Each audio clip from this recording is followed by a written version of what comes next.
Ladies and gentlemen, we have a quorum. We're going to get started. Y'all issue the oath to Leader Burns, and we'll swear him in and put him on the committee to have him vote. Where can I sit? He's probably got more money in the budget than any one of us anyway, so. That'll run him off for a minute.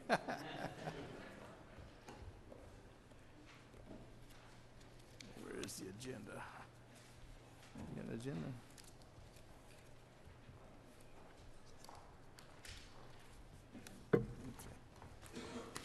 You gonna speak? Yeah, you gonna speak for the bill? Yes, sir. Yeah, they'll give you.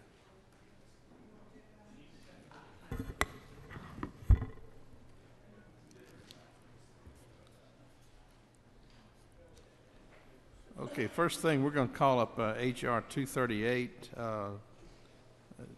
Representative Watson is going to speak to the bill.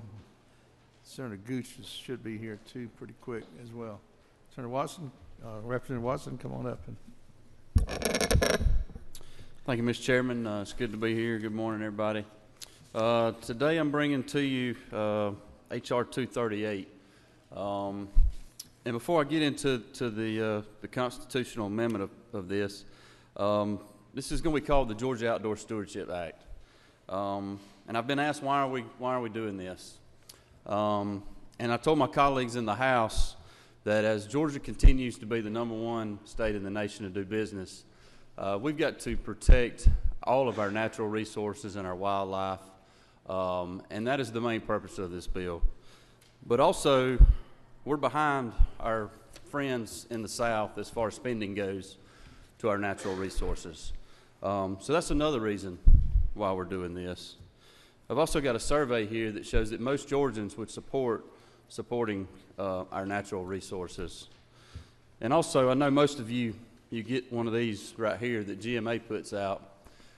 This was the September issue. That the first sentence here in this article that says Georgia outdoor recreation. Some Georgia communities view outdoor recreation as a nice little perk, but many others consider it a major quality of life issue resulting in a significant economic impact. And this is all over the state of Georgia. This is an article talking about outdoor recreation. Excuse me, it mentions Rome, Floyd counties, Lake Seminole, Cartersville. It's happening all over the state, and it's a great thing for our state. And so that's why we brought this legislation forward. It's something that's been in the works for over 10 years.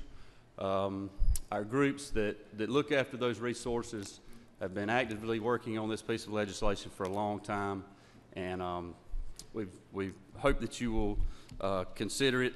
But basically what we're doing here in H.R. 238 is we are creating, or giving the voters of Georgia an opportunity to allow us to dedicate funding for our natural resources. And we're doing this without raising taxes. We're taking current tax revenues that are generated by the people that spend their money from outdoor recreational items. And we're doing that through, excuse me, collecting anything sold under the classification of the 2007 North American Industry Classification Code, sporting goods stores, in the immediate preceding fiscal year, which will be paid into the Outdoor Stewardship Trust Fund. There's been several funding mechanisms that we've discussed as we've brought this bill forward, and this was one of the final versions that we came up with to help back up the funding part of people that are spending their money in outdoor recreational items in the state of Georgia, that we take those resources that they're spending to go and use those items outdoors and increase the opportunities they have to use those items outdoors. This constitutional amendment would generate around $40 million on the top side, and that's what the constitutional amendment basically says, just giving the opportunity, the Georgia voters an opportunity to grow our natural resources and environment. And I appreciate your support. Okay, you're speaking from the committee sub. You might want to give them you have the committee sub number? It is LC 440927S. All right. And then the enabling legislation is also a committee sub as well. The enabling legislation is HB 332, It's LC 440920S. You didn't mention the trigger. If revenues dropped as much as 1%, that it would decrease the amount that goes into the fund by 20% the first year, and if it dropped another 1%, it would drop it to half of that amount the second year. Is that right? That's right, Mr. Chairman. As we move through this bill, if you'll look in the enabling part of the legislation, this has never been done before. So we wanted to make sure that we put some protections in there, that if we go into a recession again or we run into trouble again, that we've got a way to claw back some of these funds and put them back into the general fund, so that we can use them as needed. But we also wanted to make sure that also with this money that it was spent wisely. And one of the big things we heard is we've got a lot of state resources already out there.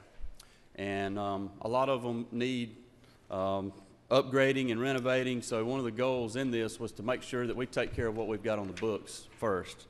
So as you go through the enabling legislation, it'll tell you what all we're going to be spending it on. It tells you how the funding mechanism works. The cap on it, as I said, was $40 million, which is comparable to some of our other states in the South. But being this is the first time this has ever been done, we felt like $20 million was a good number to start out with.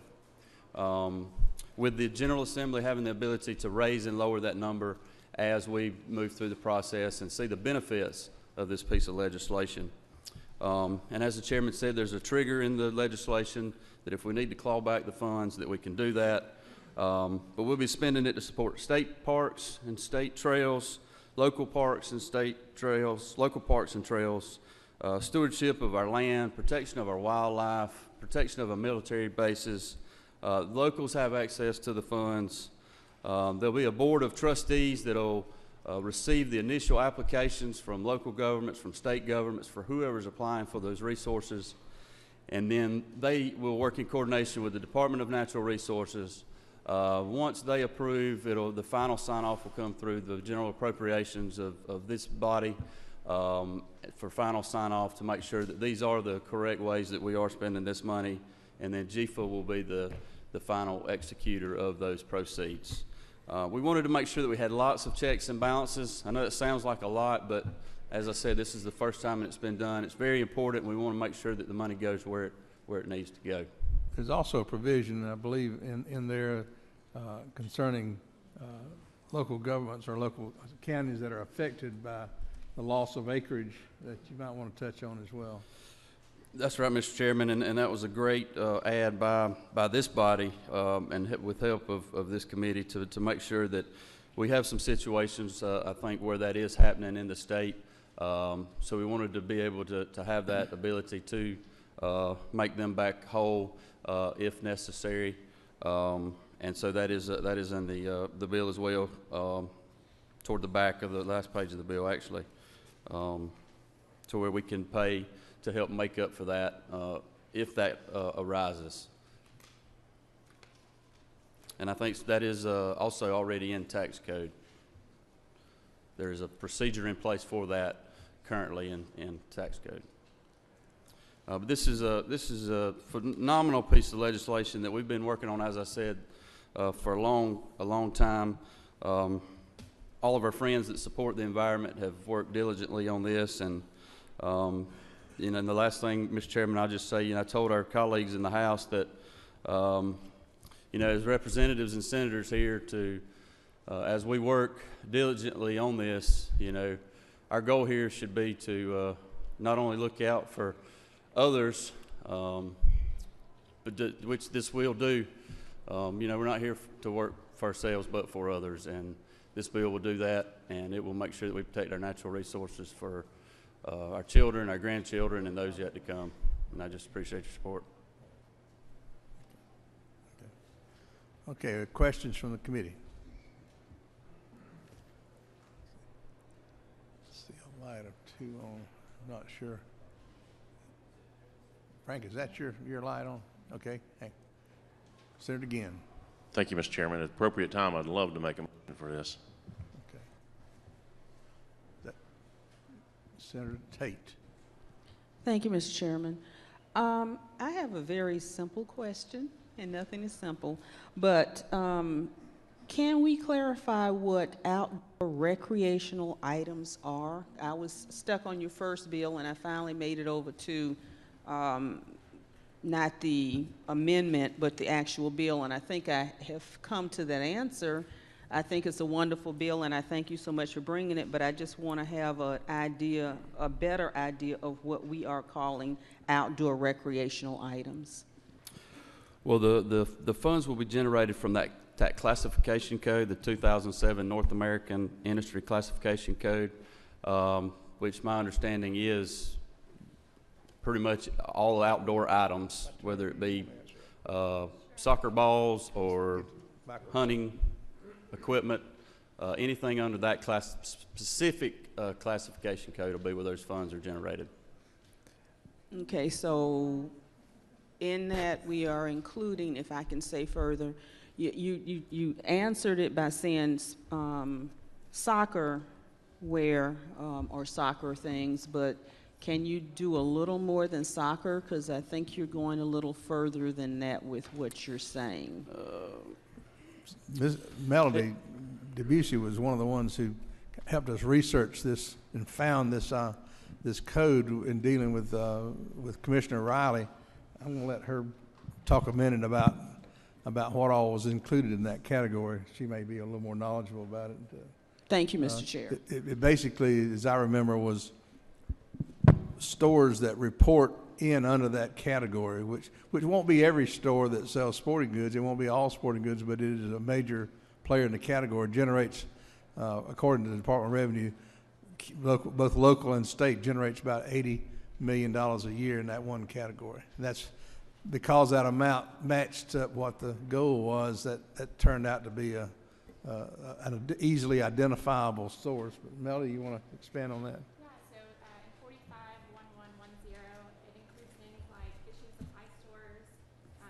Shops, saddlery stores, sporting goods, exercise equipment, sporting gun shops, diving equipment stores.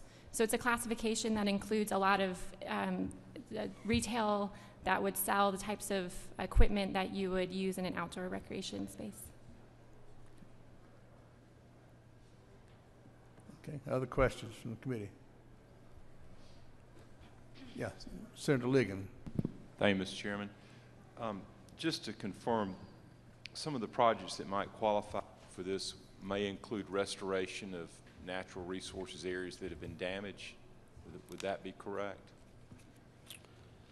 If they need, yes, sir. If they, through the application process, yes, sir. If they need updating and improving, historic, we tried to include as much as we possibly could. For example, if we have fishery that have been damaged by some dredging or other activities. Yes. Okay, thank you. Okay, other questions from the committee? We did request a fiscal note, and they were in the process of providing it, but we did not receive it in time. I think we'll have it by the time the bill gets to the floor, assuming the committee passes it out. But I have actually copies of the communication from the Department of Revenue, which lists those revenue sources for the last 3 or 4 years. So if we have a copy up here, we'd be glad to share it with you. We did not put it in your folder because we thought we would have a fiscal note by this morning, but we didn't get it. But it does back up what we've told you so far. Other questions? Let's see, here's one. Anyone else? I think I was Senator. Do you have another question, Senator Lee? Okay. Any other questions from the committee? All right, we recognize Senator again for a motion. Thank you, Mr. Chairman.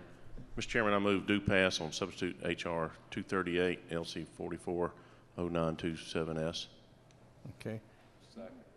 You've got a constitutional amendment and a enabling legislation 338. And I also move to do pass on the enabling legislation, House Bill 332. Second. Senator Ligon seconded it. Other discussion on the motion? Hearing none, since you're ready to vote, would all in favor of passing out these two pieces of legislation, please raise your hand.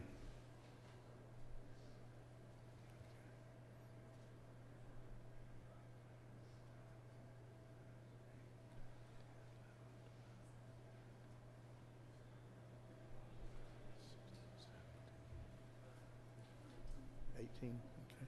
All right, thank you. All opposed? And one opposed. Any other opposed? Okay, motion carries. These two pieces of legislation are passed out of committee. Thank you very much, ladies and gentlemen. Thank you, Mr. Chairman, members of the Thank you. committee. Mr. Watson.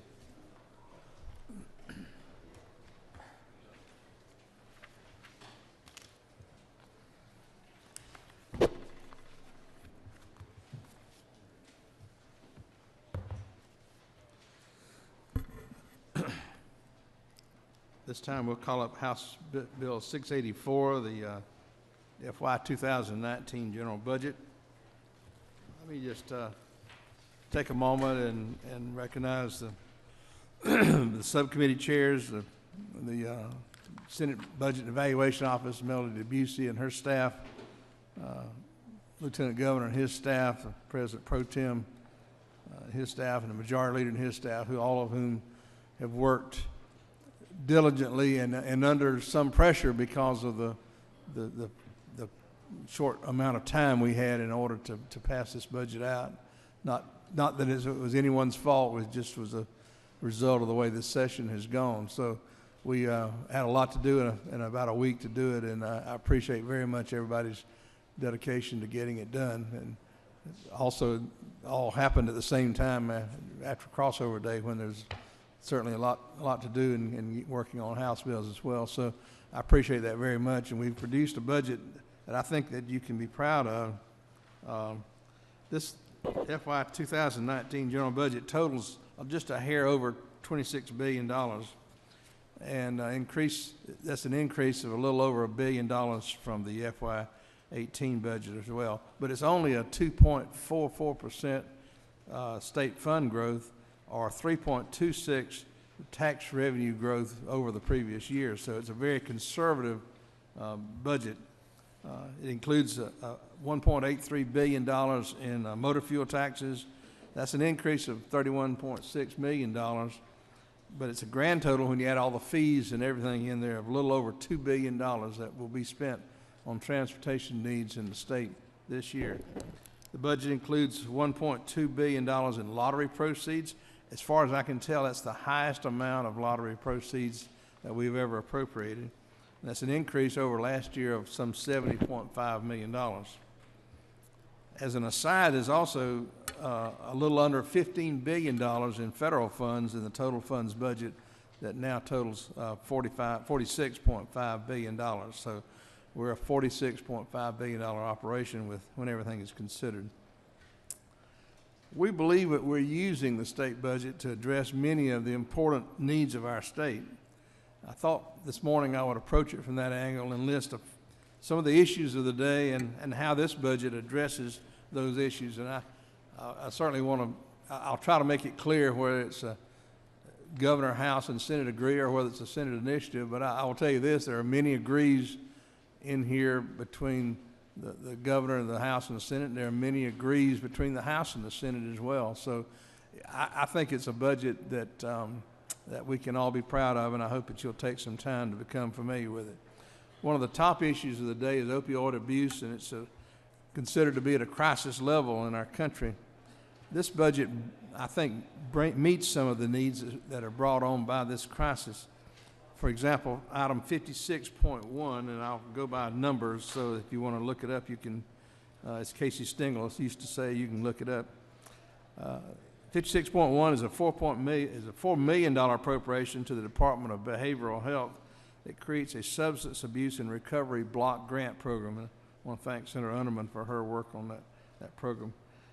Item 212.5 in the GBI, the Senate's creating a statewide drug task force with a $3.5 million appropriation to fight the opioid epidemic, and I want to thank Senator Alvarez for his leadership in that as well. Protecting and treating children with special needs is a top priority as well. Looking at item 90.8, the Senate budget funds a 4% increase for all agencies treating autism, and also includes new funding of $200,000 for the Matthew Reardon Center in Savannah. Other funding initiatives affecting children include items 191.2 through 191.6, all of those items. They all include initiatives for increases in foster care rates. And these increases total some $19 million. Item 247.6 raises therapy rates for the Babies Can't Wait program by some $1.1 million. Item 283.5 is $1.37 million funds the beginning of an adrenal disease program at Medical College of Georgia, utilizing Da Vinci robotic equipment. It was brought to us by Senator Kirk Thompson. This important development is the beginning of that program, and we've initiated the first year's funding for that. Item 180.3 provides $980,000 in new funding for the Children's Advocacy Program, and if we can find more in conference, we'll increase that amount as well. Item 61.3 agrees with the Governor and the House to fund $5.9 million for crisis services for children diagnosed with autism. Items 63.4 through 63.9, all of these items, they agrees with the Governor and the House to fund a number of recommendations of the Commission on Children's Mental Health. These total some $16.4 million, all for children's mental health issues. Rural issues have been one of the major focuses of the past year, and the Senate budget continues the good work of the House in a number of areas, particularly rural health. Item 56.2 is a $500,000 item which creates a neonatal intensive care unit peer recovery coaching program. This is a complete service wraparound program that is intended to help early born or prenatal born children who could get the services they need to recover quickly. Item 8611 is a $700,000 appropriation providing for grants to rural hospitals for electronic intensive care units. Item 90.9 adds $1 million for a $250 add-on for newborn delivery in rural counties of less than 30,000. 86.10 funds a Startup Health Coordination Innovation Council. That's an initiative by the Senate. That's per Senate Bill 357. It's a $1.5 million appropriation. An 18-member board will provide oversight. In education, there are a number of items that reinforce our commitment to students, teachers, staff in the classroom. To begin with, both the House and the Senate funded $10 million in new buses, but the Senate version moves $5 million of buses and bonds and leaves $5 million for buses in cash. There's also an additional $1.5 million for alternative fuel buses as well. There's nothing causing more attention right now than school safety, so the House and Senate together has funded $10 million in bonds to fund school safety needs. Each system will be free to create their own plan. In bonds as well, this budget includes almost $265 million in capital construction for K-12 school systems around the state. And keeping the teachers' retirement system sound for present and future retirees is vitally important for all of us.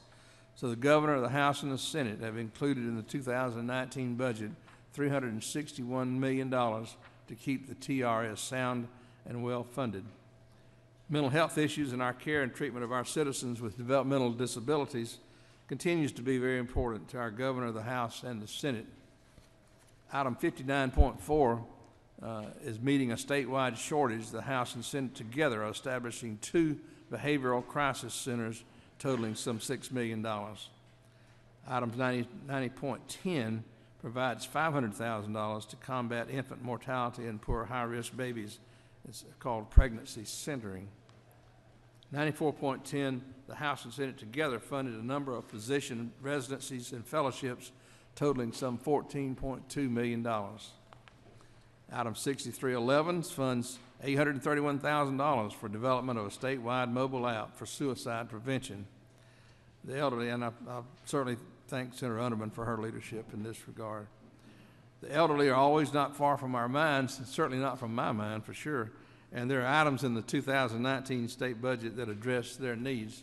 Y'all be kind to old people, you know. Item 8911 funds a 5% increase in reimbursement rates for adult daycare for adult day centers providers. 89.5 funds $3.4 million in state funds for an increase of $12.62 for alternative living service providers. And 89.4 funds the increase in the personal needs allowance to $15 per month for nursing home residents. Our state has made some tough decisions, and particularly pertaining to the future of transportation, and I think you can agree that we're improving our infrastructure daily. In bonds, we're in the third year of a 3-year plan to bring Georgia's bridges into repair and our replacement. The $100 million in bonds in the budget this year brings the total the state has invested to $300 million. And I want to salute Governor Deal for his leadership in providing these funds. I know that luckily you probably had bridges in your area that have been affected by this. It's a dire need, and we have bridges all over the state where school buses run over and they have to be closed sometimes because they're not safe. With this plan, we're making our bridges safe again all over the state. Georgia state-owned rail lines help move cargo around the state and bring prosperity to the rural areas that they serve. This year's House and Senate package of rail bonds totals $12.4 million to continue rehabbing these lines and bridges as well. Georgia continues to lead the nation as something we are prone to say is the best place to do business. And the FY 2019 budget reinforces that commitment. We've agreed with the House and the Governor to fund $3.5 million for the One Georgia Economic Development Program to keep the projects going that affect the rest of the state. Probably the most important economic development initiative in Georgia is the Port of Savannah and Brunswick, both the ports of Savannah and Brunswick. This budget includes $35 million to complete the state's portion of that vital project, and we certainly call on Congress to meet their obligation as well. The bond package also includes $12.5 million for renovations for the Stone Mountain Inn and Evergreen Conference Center, as well as $6.3 million for planning, construction, and equipment for the Savannah International Trade and Convention Center. In bonds, we've continued Georgia's investment in post-secondary education with some $338 million in bonds for Regents institutions, and a little over $100 million for technical college institutions as well, for buildings, renovations, and equipment. And finally, the House and Senate funded local libraries in this budget, some 5 local libraries. In all cases, their local funding is being matched as well to help either build or renovate libraries around the state. So I would submit this budget as a result of a good bit of consideration of the needs of the state. We have I almost brought it with me this morning. We have a book about that thick of senators' requests, and I would tell you that we made a good faith effort to do our best to address the needs that you brought to us, you as members brought to us. I won't say that everybody got everything that they asked for, but we made a good faith attempt to maybe meet your top priority and to do as well as we could in the amount as well. So I hope you'll look through this budget, and if you have trouble finding the things that you're interested in, just see me or Melody or any of the staff, and we'll be glad to help you find the things that you're looking for in the budget. There's a lot more than that. I could take a lot more time than this, but I will just tell you that I am convinced that as far as looking after the people of the state of Georgia, I don't know of a budget that I've had anything to do with over the years that goes further to meet those needs than this budget does. It's a very humanistic and very responsive budget to the needs of citizens around the state, and I highly recommend this budget to you. So this time I'll open up for questions, and let's see, is this centered again? Do you have a question, or is that from the last time? Okay. All right, questions from the committee? All right, that's 40. Senator Tate, I believe. Thank you, Mr. Chairman. Yes, you ma'am. have done a miraculous job with this budget, knowing the amount of, and I was aware of the amount of ask that you had from my colleagues.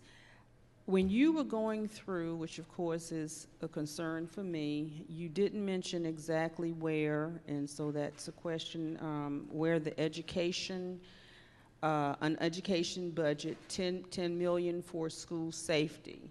And I'm looking through the budget trying to find where that is. So if you could direct me to that, I would greatly appreciate it, because I know Sure. that you have done a really good job in trying to provide for safety plans and to keep our children safe under the circumstances that we happen to be in this time. If you look in the back of the budget where the bonds are, and Okay. y'all have a number for the bond. What?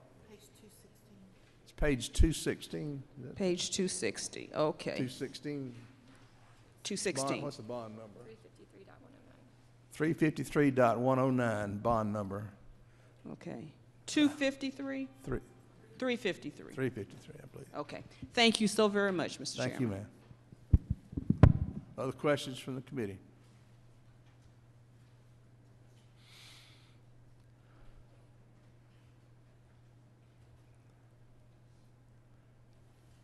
Senator Lucas, hang on just a second, let me find you. Turn your light on, I don't know where you're 22, let's see. Try that and see if you're on. I guess I am. Here you go. Mr. Chairman, when we look at this overall budget, and I know that would be a conference committee set up, what have we done to try to deal with these rural communities with rural health care, with real needs, and we have a lot of the so-called rural hospitals that are now falling by the wayside? What have we done to try to shore them up to make sure that they are still viable in their communities? Because most of them would be the first or second highest employer in those counties. Well, I would refer you to Senator Burke and Senator Underman, particularly Senator Burke, who has a number of items in this budget, both this year and last year, that point towards rural health and providing us small increments of encouragement to rural hospitals and things like newborn assistance and other areas. I mentioned a couple, 3 of them in my comments, but I would tell you, I would say, when you say what are we doing, I would say that some of the best minds in the Senate are working on those objects. I would say Senator Burke spent the better part of a year, and your committee, your rural committees, spent a large part of the year in trying to go around and gather ideas. And we've implemented a number of these, and maybe I'll have a little stronger presentation on that for the floor. But I would submit to you that it's a big problem. If anybody had the solution, we wouldn't be sitting here talking about it. That solution would have already been implemented. It's a large problem, and you and I talk about it almost daily. But we've done, I think, the things that we can do. Certainly the tax credit program was a large move to try to help rural hospitals, and whether it's helped them or not, it's still to be determined. But that's a huge item. But the commission that we have that's been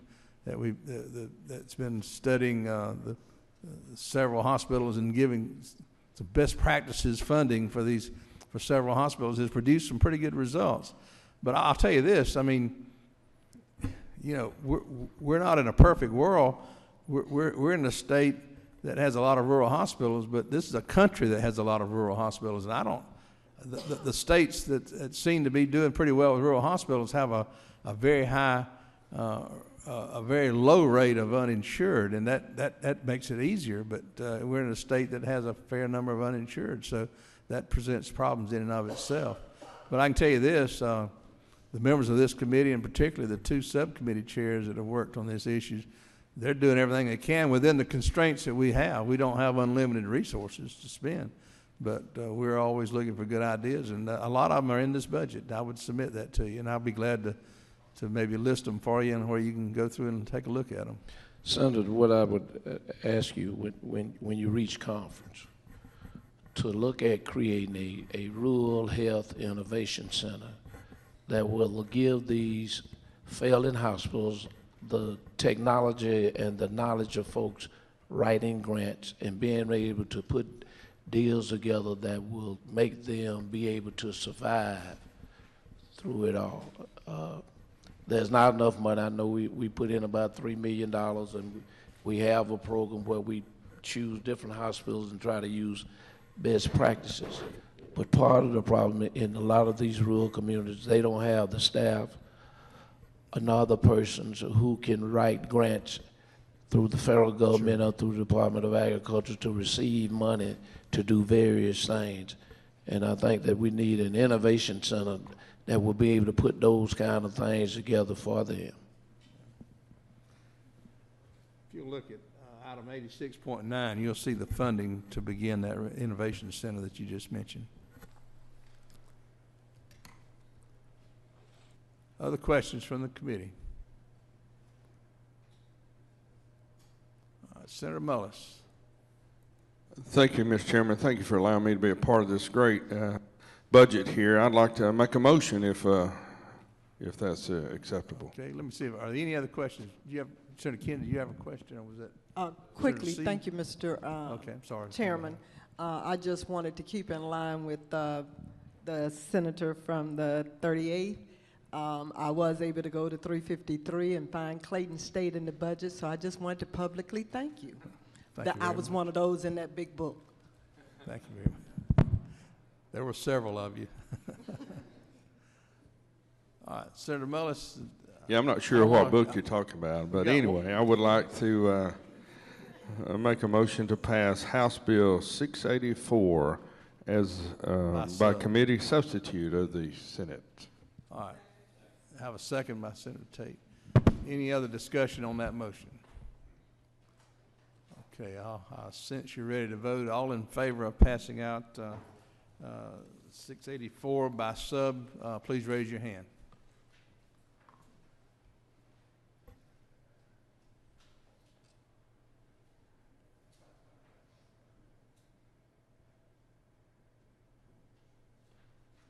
Great. Okay, and all opposed? I do not see a no vote. Motion carries. The bill is passed out. Thank you very much, ladies and gentlemen. We have one other bill we want to hear. If you give us your attention for just a few minutes, I'm going to call on Representative Welch to come up and hear H.R. 158. There's a copy of it in your folder. Thank you, Mr. Chairman. Good morning. Morning. It is my pleasure to present to you on behalf of Chairman Jay Powell, who cannot be here due to an emergency, House Resolution 158. It's LC number 345288S. This would provide a mechanism in our Constitution, if adopted by both houses by 2/3 majority and then passed by the referendum that would go forward from there, would create a dedicated fee provision of the Constitution.